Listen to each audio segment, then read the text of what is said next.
Paulo, penso eu, é a figura mais expressiva do cristianismo. Ele foi o maior apóstolo, o maior pregador, o maior missionário, o maior teólogo, o maior plantador de igrejas da história do cristianismo, o maior escritor, porque o Novo Testamento tem 27 livros, ele escreveu 13. Então, Eu não estou levando em consideração Hebreus, porque até hoje o assunto não é fechado ainda, é incógnita. tá. Então eu não estou atribuindo Hebreus a Paulo. Se atribuir Hebreus a Paulo, então ele escreveu 14 dos 27, a maioria. Então, grande parte então do Novo Evangelho é do Novo Testamento. Novo Testamento é dele. É escrito por Paulo. E por que ele é considerado apóstolo? Porque ele foi chamado por Jesus. Esse é um ponto importante. Tá. Esse termo apóstolo tem sido muito usado hoje e as pessoas nomeiam algumas pessoas, alguns pregadores como apóstolos. Mas, a rigor, à luz do Novo Testamento, apóstolo tinha que ter algumas características. Ele tinha que ser testemunha ocular da ressurreição de Cristo. Ele teria que ser chamado diretamente pelo próprio Cristo.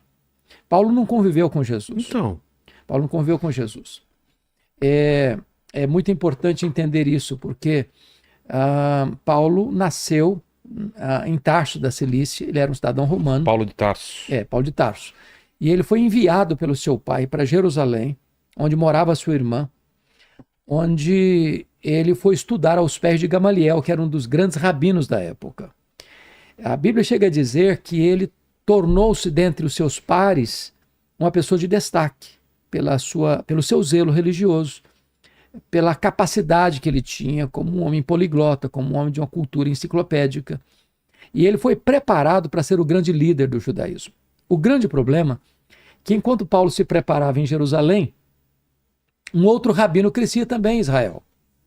Não na decantada Jerusalém, não aos pés de um mestre como Gamaliel, mas na urdidura da luta de uma carpintaria com as mãos calejadas, que é Jesus de Nazaré. Poxa. Aos 30 anos de idade, esse Jesus de Nazaré vai ao Jordão, é batizado por João Batista, dá início ao seu ministério.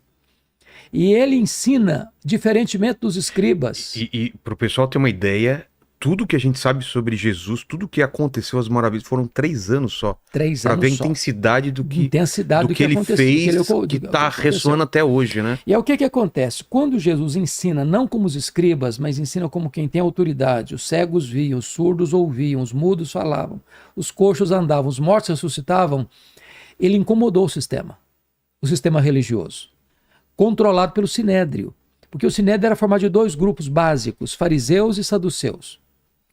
Esses grupos eram tanto um grupo de uma ortodoxia fechada, radical, esse chazinho é para mim, hein? Que maravilha. Que eram os fariseus, e os saduceus, que era um grupo de elite cultural e financeira, que acaba tornando-se favorável a Roma, colaboracionista de Roma, no seu domínio sobre Israel, e ganha de Roma o direito de explorar o templo, que era a mina de ouro da religião judaica. Então eles ganhavam dinheiro com isso. Eles controlavam tudo que acontecia no templo para oferirem vantagens com isso. Então, esse time aí, quando viu Jesus fazendo os milagres que fazia, as multidões seguindo a Jesus e eles sendo líderes formais, mas não tinham o povo do lado deles, sentiram ciúmes e começaram a perseguir Jesus. Caçar Jesus, vigiar Jesus, acusar Jesus, até que prenderam Jesus, contrataram testemunhas para acusá-lo, mataram Jesus, crucificaram Jesus. De certa forma, isso era um alívio para eles. Só que esse Jesus de Nazaré ressuscitou ao 3º dia. Aí eles não esperavam. Aí eles não esperavam. Então, esse Saulo, que ele é chamado de Saulo, esse Saulo de Tarso é levantado com o braço de ferro do Sinédrio judaico para perseguir esses cristãos. Porque esse Jesus ressuscitou, voltou para o céu, 40 dias depois. O Espírito Santo foi derramado e essa igreja agora que estava acovardada, agora é forte, é vigorosa, é corajosa. E Saulo se levanta, Vilela, para ser esse braço de ferro do Sinédrio para perseguir os cristãos. O Novo Testamento dá 2 exemplos ou 2 figuras para ele. Primeiro, ele era uma fera selvagem. Essa palavra está lá em Atos 9:1. Ele respirava ameaças e morte contra os discípulos. Ele era raivoso. Raivoso. E essa palavra é a mesma de uma fera selvagem que salta sobre a sua presa para devorá-la. Mas ele usava da violência ou Da só das palavras? violência, da violência, por exemplo. Está escrito que ele entrava nas casas e nas sinagogas e arrastava os cristãos, homens e mulheres, e encerrava-os na prisão. Está escrito que ele assolava a igreja de Deus. E mais do que isso, está escrito que ele não só assolava e devastava, mas ele exterminava. Matava. Matava, ele era um assassino. E não só um assassino assim de um ou outro, não, porque quando o Estevão, o diácono da igreja, foi martirizado, ele estava lá, consentindo nisso e guardando as vestes dos apedrejadores. Mas está lá em Atos 22, versículo de número 10, que ele encerrou muitos dos santos em prisões. E contra esses muitos dava o seu voto quando os matavam. Então ele foi um serial killer. Ele mandou matar muita gente. Ele tinha as mãos cheias de sangue. Perseguidor de cristão. E ele não só matava. Lá no Atos 22, 11, diz que por todas as sinagogas ele entrava e batia nos crentes, forçando-os a blasfemar. Então é perseguição física e psicológica. Então ele era uma fera selvagem, né? A segunda figura que ele... Eu não tinha essa visão do quanto ele era... Cruel. Ele era cruel, crudelíssimo. E aí tem uma segunda figura que ele era também um touro indomável. Essa figura está lá em Atos 26, 14. Quando o próprio Jesus aparece para ele em glória, no caminho de Damasco, ele estava indo prender os cristãos, joga-o ao chão e diz: Saulo, Saulo, por que me persegues? Dura coisa te é recalcitrares contra os aguilhões. Traduz pra gente. Traduzindo. O que Jesus está dizendo é o seguinte: quando você persegue os cristãos, você está perseguindo a mim. Porque se a igreja é o corpo e Jesus é o cabeça do corpo... Qual é a segunda parte? Qual é a segunda parte? Dura coisa te é recalcitrares contra os aguilhões. O que quer dizer O que significa isso? Aguilhão é um instrumento para amansar boi bravo. Sei. Até hoje. É o aguilhão, o ferrão. Tá. Então, o que significa isso?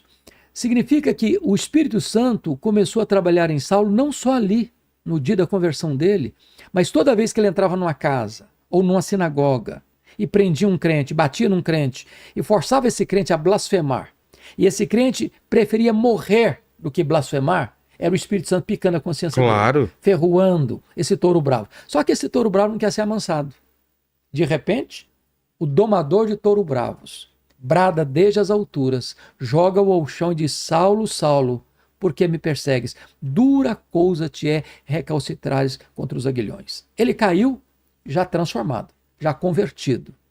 E ele diz: quem és tu, Senhor? O Senhor respondeu: eu sou Jesus aqui. Isso acontece onde? Isso acontece no caminho de Damasco, chegando em Damasco. Deixa eu ver no mapa, esse é um mapa antigo, né, para ver. Indo para Damasco a Síria. Que nossa Síria de hoje. Seria a Síria de hoje, tá. Então, o que é que acontece? Ele é convertido ali no caminho de Damasco, ele fica cego, literalmente cego, por causa da luz que brilhou sobre ele, e ele é levado cego para a rua direita, na casa de Judas, em Damasco. Qual Judas? Judas, não Judas Iscariotes, tá. Judas, um discípulo, que morava lá em Damasco. Aquele outro Judas... Não, aquele morreu. Aquele lá... Tem, inclusive, se foi. Se foi. Aí o que acontece? Como fala? Foi-se. Finou-se, foi comer o capim pela raiz. Ou como meu filho faz, foi de base. Por causa do pé junto. Aí, Vilela, Deus diz para um discípulo lá de Damasco, Ananias, dizendo assim: vai lá na rua direita, na casa de Judas, e impõe as mãos sobre Saulo, para que ele seja curado. O Ananias respondeu assim: mas eu tenho escutado de muita gente quantos males tem feito este homem em Jerusalém aos teus santos. Deus respondeu: vai, porque ele é para mim um vaso escolhido, eu o enviarei para longe aos gentios, e eu lhe mostrarei o quanto importa sofrer pelo meu nome. Ananias vai, põe as mãos sobre ele é curado, ele se levanta e é batizado, ele é revestido com o poder do Espírito Santo, e imediatamente, Atos 9:20 diz que ele passou a pregar nas sinagogas de Damasco, afirmando que Jesus é o Filho de Deus. Que coisa fantástica. Então ele já começa o seu ministério. Agora, talvez fosse importante, antes de entrar nas cartas, dizer uma coisa fantástica aqui, que poucas vezes você vai ouvir, talvez, na literatura. É que às vezes, Vilela, a gente pensa que ele começou a ser poderosamente usado por Deus logo depois da conversão. Isso não é fato. Não? Não é fato. Foi convertido, eu achei que ele já começou a pregar e servir. Começou a pregar. Ó, só uma coisa para colocar lá, Damasco então fica lá embaixo. Aqui tá onde tá Israel hoje em dia, Jerusalém tá para lá, né? Jerusalém tá ali, mais a Síria mais para o norte, Israel tá mais embaixo ali, no mapa. Então, o que acontece? Isso é uma história muito bonita, porque o Saulo, logo que ele foi convertido, ele foi passar 3 anos na Arábia. Fazer. E ele não subiu para Jerusalém depois da conversão dele em Damasco. O que ele foi fazer na Arábia? Ele foi fazer um seminário intensivo com Jesus. Ali Jesus revelou-se a ele. Como Jesus investiu 3 anos nos apóstolos em Israel, Jesus investe 3 anos em Saulo na Arábia. Ali na Arábia é que ele releu o Antigo Testamento. E ele chega à seguinte conclusão: o Jesus que eu estava perseguindo é de fato o Messias.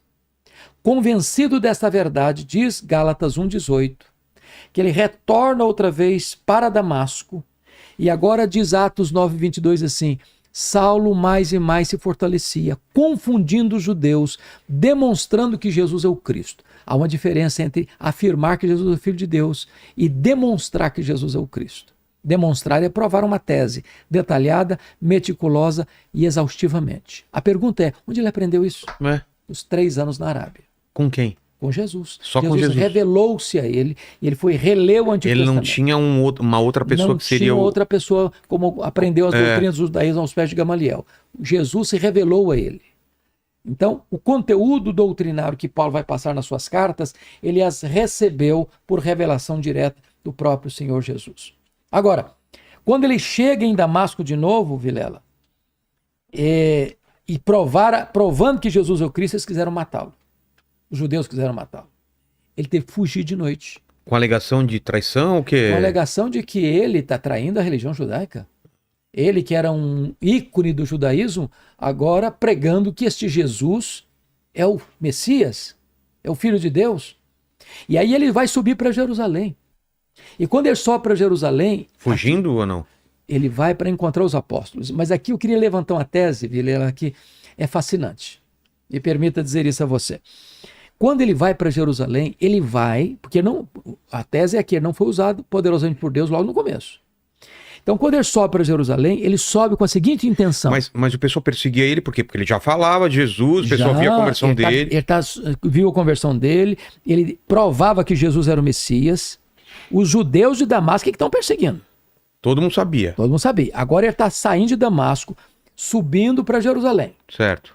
Subindo para Jerusalém. Quando ele chega em Jerusalém, na cabeça dele, ele ia ser o grande líder do cristianismo.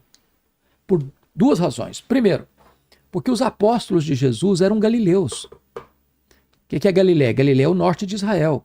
Não era... A Jerusalém fica na Judéia. Sei. Então, eles... Galiléia era uma região... como uma região menos importante? Menos importante, uma região mais agrícola, uma região mais rural. Sei. O povo de segunda... Pessoas mais simples. Então, ele pensou assim, esses galileus aqui na Judéia não vão conseguir nada, porque eles eram recebidos com preconceito aqui embaixo, aqui em Jerusalém, aqui na cidade de Jerusalém. Segunda razão. Os apóstolos de Jesus eram iletrados. E todos. Jerusalém era a capital intelectual da teologia. Ele pensou, esses camaradas, além de galileus, são iletrados, eles não vão conseguir nada aqui. E ele pensou, eu tenho um bom currículo, eu tenho um melhor preparo, eu sou o cara para liderar a igreja aqui em Jerusalém. Quando ele chega lá, diz Atos 9:26, que nem recebido foi. Bater a porta da igreja na cara dele, porque acharam que ele estava sabotando a fé, acharam que ele estava se infiltrando para perseguir a igreja. Foi Barnabé que recebe Saulo, introduz Saulo aos apóstolos, os apóstolos o acolhem, e agora então ele tem livre trânsito na igreja de Jerusalém. O que acontece? Os helenistas, judeus nascidos fora de Israel, resolvem matar Paulo. Agora em Jerusalém. E fazem um voto de anátema. Que vão matar Paulo. O que é um voto de anátema? Nós preferimos ser malditos a não matar Paulo. Eles querem matar Paulo. Ah, é? Eles querem matar. Como aconteceu depois lá na prisão dele em Jerusalém mais tarde. Então o que acontece? Os membros da igreja se reuniram, os discípulos disseram assim, Paulo, você tem que ir embora daqui. Você não pode ser nosso pastor, não. Só que ele não saiu. Ele não foi embora. Lá em Atos 22, versículo 17, diz que o próprio Deus apareceu para eles, vai embora. Ele foi mandado embora pelos membros da igreja e pelo próprio Deus. Sabe o que aconteceu? Ele não foi. Não foi. Ele arrazoou quando disse, não. Eu persegui a igreja aqui. Quando se matou Estevão, o testemunho estava presente. Sabe o que está dizendo, trocando em miúdos? Oh, Deus, o senhor não pode cometer esse engano, esse equívoco. Eu sou o cara. Se eu sair daqui, essa igreja não vai para frente. Você estava se achando. Ele está se achando. Só que Deus não mudou. E Deus diz, vai. E ele não foi. Quando você volta para Atos 9:30, os crentes se reuniram e o levaram até o Porto de Cesareia. E de lá o mandaram de volta para Tarso. Para aquele cara que se achava insubstituível, Deus está dizendo o seguinte, ô camarada, se você acha que eu preciso de você, você está muito enganado. Então faz o favor, arruma as malas e volta para casa. Sabe quanto tempo ele ficou no molho na cidade dele, em Tarso? 10 anos. O quê? 10 anos. No esquecimento, no anonimato, longe dos holofotes, longe das luzes da ribalta. Deixando a poeira abaixar. Deixando a poeira abaixar. Deus estava tratando com ele, para ele aprender uma verdade que ele vai ensinar depois na segunda carta aos Coríntios, a doutrina da nova aliança. Mas o pior não aconteceu não.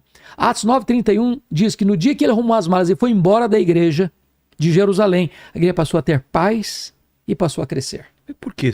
Qual que é a explicação? Qual a explicação? O camarada, não era a hora. O cara achava que aqui, se eu sair daqui, nada vai funcionar. E Deus está mostrando para ele, olha, você vai embora e a igreja vai ficar melhor com a sua ausência do que com a sua presença. Deus está tratando com ele. Sabe por quê, Vilela? Deus está mais interessado em quem nós somos do que no que nós fazemos. Vida com Deus precede trabalho para Deus. Primeiro Deus trabalha em nós, para depois Deus trabalhar através de nós. Paulo tinha que aprender que tudo depende de Deus, nada depende de nós. Só depois dessa experiência com Deus é que, havendo um avivamento em Antioquia da Síria, Barnabé vai lá e pega Saulo lá em Tarso, o leva para Antioquia e a partir daí ele começa a ser o homem que foi como grande missionário, como grande líder da igreja.